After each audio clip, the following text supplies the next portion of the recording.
샬롬, 평안하십니까? 지난 시간에 세상에 감동을 주고 도전을 줄 수 있는 크리스찬의 삶은 자신의 능력이나 감정을 뛰어넘어서 예수님의 마음이 보일 때 가능해진다고 했는데, 그 예수의 마음이 어떤 것이라고 했어요? 갈라디아서 5장 22절과 23절 말씀입니다. 오직 성령의 열매는 사랑과 희락과 화평과 오래 참음과 자비와 양선과 충성과 온유와 절제니 이 같은 것을 금지할 법이 없느니라. 바로 성령의 9가지 열매를 맺는 마음이 예수의 마음이라고 말씀드렸죠. 그런데 이 9가지 열매 가운데 기독교 신앙에 있어 가장 기본이 되는 것이 바로 사랑입니다. 하나님이 천지를 창조하신 이유가 우리와 사랑의 교제를 하시기 위함이고요. 예수 그리스도를 십자가에서 희생시키신 이유도 우리를 사랑하셨기 때문인 거예요. 그래서 이런 사랑을 입은 우리에게 주신 예수님의 계명도요, 요한복음 13장 34절 말씀입니다. 새 계명을 너에게 주노니 서로 사랑하라. 내가 너희를 사랑한 것 같이 너희도 서로 사랑하라. 하나님이 여러 가지 계명을 주신 것이 아니라 딱 한 가지, 서로 사랑하라는 것이었어요. 그리고는 그렇게 살 때 13장 35절 말씀입니다. 너희가 서로 사랑하면 이로써 모든 사람이 너희가 내 제자인 줄 알리라. 이렇게 말씀하셨어요. 그래서 교회 다니는 사람들은 사랑이라는 말을 아주 많이 씁니다. 저도 하나님을 알기 전에는 사랑이라는 말을 거의 써본 기억이 없어요. 하나님 알게 된 이후로는 날마다 입에 달고 살죠. 그런데 사랑이라는 것이 도대체 어떤 것이에요? 사랑이란 말의 뜻을 제가 사전을 찾아봤습니다. 첫 번째, 남녀가 서로 정을 들여 애틋하게 그리는 마음, 이렇게 돼 있어요. 또 어떤 사물을 몹시 즐기거나 좋아하는 마음 또는 그러한 일, 이렇게 뜻풀이가 돼 있더라고요. 그러니까 사랑이라는 것은 그리워하고 좋아하는 감정이나 일이라는 거죠. 과연 그렇습니까? 사랑이 그리워하고 좋아하는 감정이나 일? 주례를 설 때마다 혼인서약을 하게 되죠. 그래서 신랑 누구누구는 하나님 앞에서 신부 누구누구를 정중히 아내로 맞이하고 영원히 사랑할 것을 합니까? 이럴 때요. 이때 뺀질거리는 신랑이 있습니까? 대부분은요, 이때 혈서라도 쓸 것 같아요. 신부 누구는 하나님 앞에서 신랑을 남편으로 맞이하고 영원히 사랑할 것을 서약하는가 이럴 때요. 저는 많은 신부들이 이 순간에 감동이 북받쳐서 눈물 글썽거리는 것도 봤어요. 그런데 영원히는 고사하고요. 1년도 되기 전에 싸우기도 하고 미워하기도 합니다. 많이 보죠. 근데 여러분요, 잘 생각해보세요. 그들이 했던 혼인서약이 가짜였습니까? 속으로는 아니었는데 그때 그렇게 눈물이 글썽거리면서 서약을 했어요? 아니죠. 그런데 왜 영원히 사랑하겠다는 서약을 1년도 못 지켜요? 사무엘하 13장에 보시면요, 다윗의 아들이었던 암논이 자신의 이복 동생인 다말을 사모하는 이야기가 나옵니다. 자, 사무엘하 13장 1절과 2절 말씀입니다. 다윗의 아들 압살롬에게 아름다운 누이가 있으니 이름은 다말이라. 다윗의 다른 아들 암논이 그를 사랑하나 그는 처녀이므로 어찌할 수 없는 줄 알고 암논이 그의 누이 다말 때문에 우라로 말미암아 병이 되니라 이랬어요. 이 13장 2절 말씀은요, 현대어 성경이 아주 잘 번역이 돼가지고 있는데요. 13장 2절 현대어로 보시면요. 그러나 암논은 다말이 정숙한 처녀였기 때문에 쉽게 접근할 수가 없어서 그녀를 몹시 사랑하면서도 어떻게 할 수가 없었다. 그래서 결국 그는 다말을 사모하다가 병이 들고 말았다. 이렇게 되어 있습니다. 아까 사전에서 본 사랑의 뜻이 무엇이라고 그랬죠? 몹시 그리워하고 좋아하는 감정이라고 그랬죠. 너희 동생 다말을 사모하다가 상사병에 걸릴 정도로 몹시 좋아했던 거예요. 몹시 좋아했어요. 그러니까 사랑한 거죠. 이렇게 병이 들고 몸이 상해가니까요. 사무엘하 13장 3절과 4절 말씀입니다. 암논에게 요나답이라 하는 친구가 있으니 그는 다윗의 형 시므아의 아들이요 심히 강교한 자라. 그가 암논에게 이르되 왕자여 당신은 어찌하여 나날이 이렇게 파리하여 가느냐 내게 말해주지 아니하겠느냐니 암논이 말하되 내가 아우 압살롬의 누이 다말을 사랑함이니라 하니라. 사랑한다고 얘기하죠. 그러니까 암논의 친구 요나답이 강교한 꾀를 내가지고 다말이 암논을 찾아오도록 합니다. 13장 11절과 12절 말씀입니다. 그에게 먹이려고 가까이 가고자 할 때 암논이 그를 붙잡고 그에게 이르되 나의 누이야 와서 나와 동침하자 하는지라. 그가 그에게 대답하되 아니라 내 오라버니여 나를 욕되게 하지 말라. 이런 일은 이스라엘에서 마땅히 행하지 못할 것이니 이 어리석은 일을 행하지 말라. 그러지 말 걸 간청을 했죠. 네, 14절에 보시면요. 암논이 그 말을 듣지 아니하고 다말보다 힘이 셈으로 억지로 그와 동침하니라. 억지로 동침을 했어요. 그리고는요. 15절 말씀 보시면요. 그리하고 암논이 그를 심히 미워하니 이제 미워하는 마음이 전에 사랑하던 사랑보다 더한지라. 암논이 그에게 이르되 일어나 가라 하니 이러면서 다말을 내쫓아 버립니다. 어떻게 이런 폐역을 행하는 거예요? 그럼 미워서 그런 게 아니죠. 아니었지 않습니까? 암논은요, 실제로 병이 나서 누울 정도로 다말을 사랑했습니다. 그런데 어떻게 이렇게 악을 행할 수가 있는 거예요? 그 사랑이 아무리 뜨겁고 진실한 사랑이라도요, 인간의 사랑은 변질하기 때문인 거예요. 시집을 안 간 자매들이 형제들한테 사랑의 고백을 듣고 난 뒤에는요, 그 남자가 날 정말로 사랑하는 걸까? 이런 고민들을 하시는데 그거 정말 의미 없는 고민입니다. 진짜로 사랑했건 아니건 인간의 사랑은 언제라도 변질할 수 있는 거예요. 그래서 우리가 어떤 사랑이든 변질 없는 사랑을 하려면요, 그 사랑이 하나님이 말씀하시는 사랑이어야지만 되는 거예요. 그렇다면 어떤 사랑이 하나님이 말씀하시는 사랑입니까?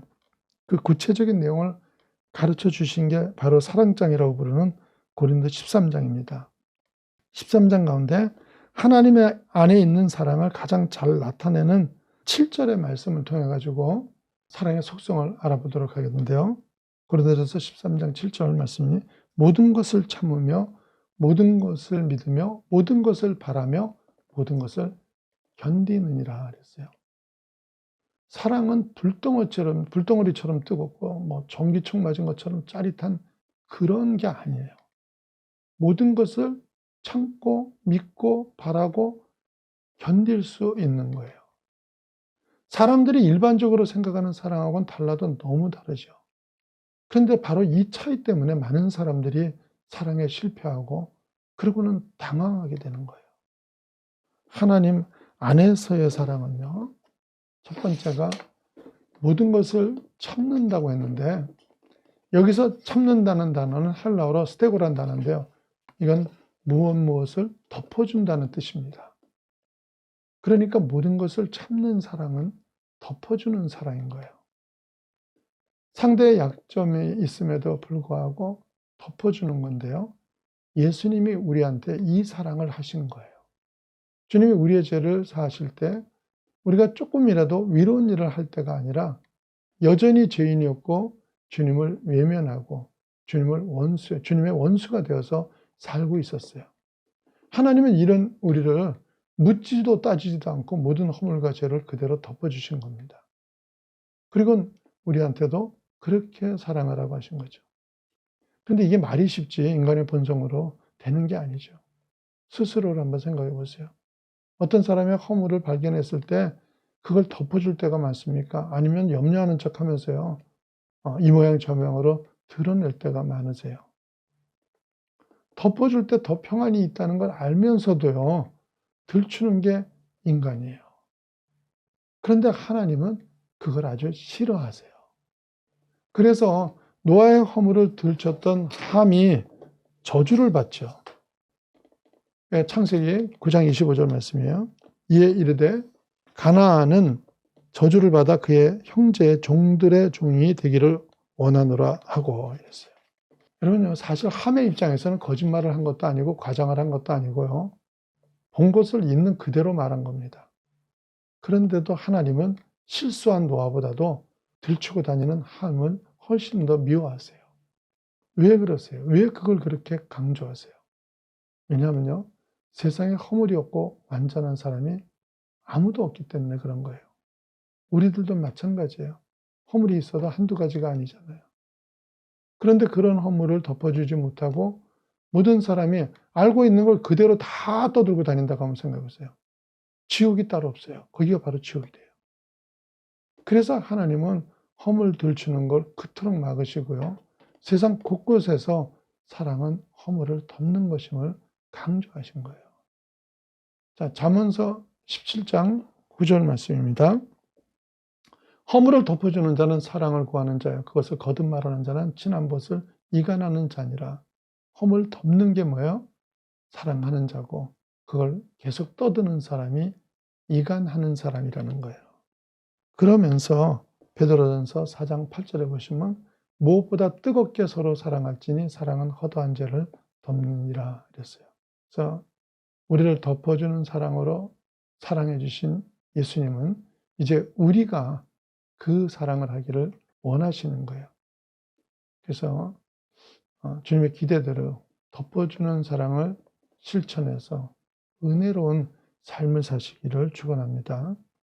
두 번째, 사랑은 모든 것을 믿고 모든 것을 바라는 거라 그랬어요.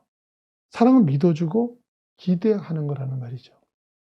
여기서 믿음은 하나님을 믿고 구원을 확인하는 그런 믿음이 아니라 신뢰관계를 말하는 거죠.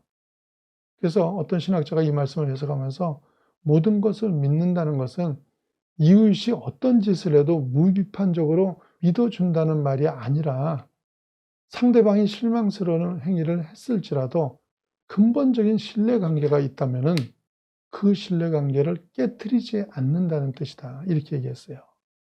그러니까 참 공감이 가는 정의예요. 왜냐하면 사람이 실수가 없는 사람이 없잖아요.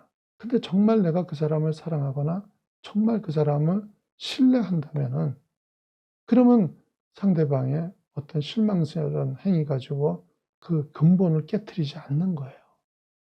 그래서 예를 들어서 어떤 사람이 자기 입장 때문에 다소 곤란한 변명이나 거짓을 이렇게 했을 때요. 그걸 알죠. 나중에 알게 됐어요. 그럴 때 그 거짓을 옳다고는 하지 않지만 그 사람을 아끼고 사랑하면 근본적인 신뢰관계를 깨지 않고 그 사람이 어쩔 수 없는 이유가 있어서 그렇겠지 하고 선하게 해석하려고 애쓰는 게 그게 아가페적인 사랑이에요. 여러분 대부분은요, 사실 이미 이 사랑을 하고 계세요. 부모의 자식 사랑이 그런 거죠. 얼마나 믿어줍니까? 자식이 다 잘해서 전혀 거짓이 없어서 자식에 대한 그런 신뢰를 하는 게 아니잖아요. 여러분 가운데 부모님께 거짓말하고 책값 떼먹다가 들켜본 사람 있으세요? 그것 때문에 몹쓸 자식이 되고 희망 없는 자식으로 버려졌다면요, 여러분 가운데 상당수가 여기 안 계셔야지 맞아요. 그런 거짓과 허물을 알더라도 언젠가는 반듯한 인격으로 자라줄 것을 믿어주신 그 부모의 사랑 때문에 우리가 모두 건강하게 자랄 수가 있었던 거예요. 이런 게 바로 아가페 사랑인 거예요. 이 사랑을 여러분이 받고 자랐고요. 여러분도 역시 자식에게 그 사랑을 주고 계신 거예요. 그래서 우리가 이미 그 사랑을 실천하고 있습니다. 그런데 그런 신뢰와 기대가 사람을 변화시키고 성장하게 하는 거였던 거예요. 그래서 예수님의 제자들을 보십시오. 제자들 뽑으실 때 한결같이 별 볼 일 없는 인물들을 뽑고는요, 믿고 기대하여 주시잖아요. 시몬 베드로가 어떤 성품의 사람이에요? 그는 언제나 시끄러워요. 요동을 하는 사람이에요. 그런 베드로를 예수님은 반석이라고 부르시면서 기대를 합니다. 그 믿음과 기대대로 결국 교회의 반석이 되죠. 이게 바로 아가페 사랑의 능력이에요. 하나님 가까이 가면은 사람이 행복하고 성장하는 이유가 바로 그런 식으로 나를 믿어주시기 때문에요. 그래서 나의 가망성을 보고 격려하시는 아가페 사랑을 체험하기 때문에 좋은 거예요.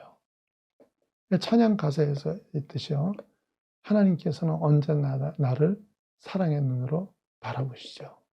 저 자신도 마찬가지입니다. 자기 자신도 자기를 못 믿는 그런 나를 택하셔서 너는 할 수 있다고 믿어주고 기대하심이 있었기에 전혀 못한다고 생각한 목회를 여기까지 하게 하신 거예요. 제가 한다고 생각을 했겠어야 돼요. 여기서 우리는 에로스 사랑과 아가페 사랑의 차이를 분명하게 볼 수가 있습니다. 그러니까 아가페 사랑은요, 상대에게 가치를 부여해 주는 사랑이에요. 그러니까 상대의 가치를 자꾸 높여주는 거잖아요. 상대에게 가치를 부여해 주는 사랑이고요. 에로스 사랑의 특징은 상대방에게서 가치를 찾는 사랑인 거예요. 그래서 상대방에게서 가치를 찾는 에로스 사랑은요, 가치가 있다고 느낄 때는 목숨이라도 내놓을 수가 있어요. 그런데 그 가치가 없어지는 순간에는 아무 희생도 할 수 없는 게 에로스 사랑입니다. 대표적인 예가 아까 말씀드린 다말을 사랑했던 암논의 사랑인데요. 가치가 있다고 생각할 때는 병들어 누울 만큼 사랑했습니다. 그런데 자기 욕심을 다 채우고 더 이상 가치가 안 느껴지니까 어떻게 해요? 종을 시켜서 내쫓아 버리잖아요. 이게 에로스 사랑의 특징이에요. 그래서 세상 남녀의 사랑은요, 죽고 못 살 것처럼 하다가도 나중에는 서로 원수가 되기도 하고 죽이는 일까지 나오는 거예요. 그런데 아가페는 어떤 사랑입니까? 상대에게서 가치를 찾는 것이 아니라 상대에게 가치를 부여해 주는 사랑이에요. 부족하지만 사랑하고 기대하면서 가치를 부어주신 그 사랑이 있었기에 요한이 만들어졌고 베드로가 만들어졌던 거예요. 세상은 모두가 문제가 있고 부족합니다. 주님은 그 세상에 가치를 얻고 변화되기를 기대하고 계세요. 무엇이 그런 변화를 일으킬 수 있어요? 모든 것을 믿어주고 모든 것을 바라는 아가페 사랑이 바로 그 변화의 동력인 것입니다. 여러분이 그런 사랑을 주고 그런 사랑을 받고 있습니까? 그렇다면 그게 진짜 사랑인 거예요. 끝으로 사랑은 모든 것을 견디는 것입니다. 성경이 말씀하시는 진짜 사랑은 열정만 가지고 되는 게 아닙니다. 사실 감정 통제가 잘 안 되는 사람이 더 화끈한 사랑을 할 수 있어요. 하지만 그런 사람은 위험합니다. 건강한 관계를 위해서는 지혜가 필요합니다. 관계의 지혜 가운데 가장 중요한 지혜는요, 분노를 관리하는 거예요. 이게 관리가 될 때 비로소 성숙한 관계, 성숙한 사랑을 할 수가 있는 거예요. 한쪽이 아무리 성숙한 사랑을 하려도요, 한쪽이 너무 미숙해버리면 성립이 안 돼요.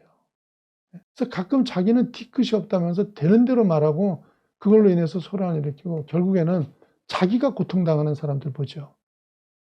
이런 사람은 뒤끝이 없는 게 아니라 미숙한 거예요. 내면 통제가 안 되는 미숙한 사람인 거예요. 그런 미숙함으로 인해 감정을 조절하지 못하면요, 마음속에 아무리 진실된 사랑을 가지고 있어도 결국은 사랑의 열매가 아닌 주변의 미움의 열매, 상처의 열매를 맺게 되는 거예요. 정리하겠습니다. 오늘날 한국교회의 위기가 어디에서 온 거예요? 사랑 말은 많이 하지만 진실한 사랑이 없어서 그렇습니다. 그래서 그 사랑의 회복이 바로 교회의 회복이고 교회의 부흥인 거예요. 어떤 사랑을 회복해야 됩니까? 아까 말씀드렸던 거죠. 고린도전서 13장 7절 말씀입니다. 모든 것을 참으며 모든 것을 믿으며 모든 것을 바라며 모든 것을 견디느니라. 모든 것을 참는 사랑을 하셔야 합니다. 예수님이 우리에게 하셨던 것처럼 따지지 않고 덮어주는 그 사랑이 회복돼야 됩니다. 두 번째는 모든 것을 믿고 바라는 사랑입니다. 가치에 따라서 변하는 에로스 사랑이 아니라 내 이웃을 믿어주고 가치를 부여해주는 아가페 사랑을 하십시오. 이 사랑이 세상을 변화시키는 사랑입니다. 끝으로 세 번째는 모든 것을 견디는 사랑입니다. 신자면 다 사랑하는 사람이 되기를 바랍니다. 그래서 모든 것을 참고 믿어주고 기대해 보려고 하지만 온유하라고 할 때 결코 온유할 수 없게 하는 사람이 있고요. 믿어주려고 할 때 너무 가슴 아프게 배신하는 사람들이 있습니다. 이런 한계를 이기고 사랑을 완성하기 위해서 반드시 필요한 것이 바로 견뎌내는 성숙함이에요. 사랑은 감정이 다가 아닙니다. 감정으로만은 결코 사랑을 완성하지 못합니다. 이런 사랑의 비밀을 알고 계시는 여러분은요, 이제 책임 있는 아가페 사랑을 실천하심으로 인해서 세상을 변화시키는 제자들이 되시기를 축원합니다.